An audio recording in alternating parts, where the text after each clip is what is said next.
Praise the lord. దేవునికి మహిమ కలుగునుగాక. అందరూ బాగున్నారా?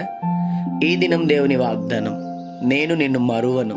యెషయా గ్రంథం 49వ అధ్యాయం 15వ వచనం. గమనిస్తున్నారా? నిజముగా కొన్నిసార్లు మన జీవితంలో మనము చేయని తప్పు కూడా అందరూ మనల్ని నిందిస్తూ ఉంటారు. అందరూ మనల్ని మర్చిపోతూ వాళ్ళని ప్రశ్నిస్తూ ఉంటారు, మనం చేయని తప్పు కూడా. కానీ దేవుడు అంటున్నాడు, ఇదిగో నేను నిన్ను మరువలేదు. నీ జీవితంలో కలిగిన ప్రతి నష్టానికి నేనున్నాను సహాయం చేయటం. కానీ దేవుడు అంటున్నాడు, బాధపడద్దు. మనుషులు మర్చిపోవచ్చు, నా దేవుడు నిన్ను మర్చిపోలేదు. చిన్న మాట ప్రార్థన.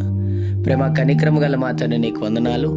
ఈ ఉదయకాల సమయంలో బిడ్డలను మీరు దీవించి బలపరిచి, వారు వెళ్తున్న ప్రయాణంలో, మార్గముల్లో, పనుల్లో, ప్రయత్నంలో దినం మీరు వారికి తోడుగుండమని, నిశ్చయముగా మరువక విడువక వారిని ప్రేమించి వారిని వారి కుటుంబాన్ని దీవించమని యేసు నామములో అడుగుతున్నాం తండ్రి. ఆమేన్.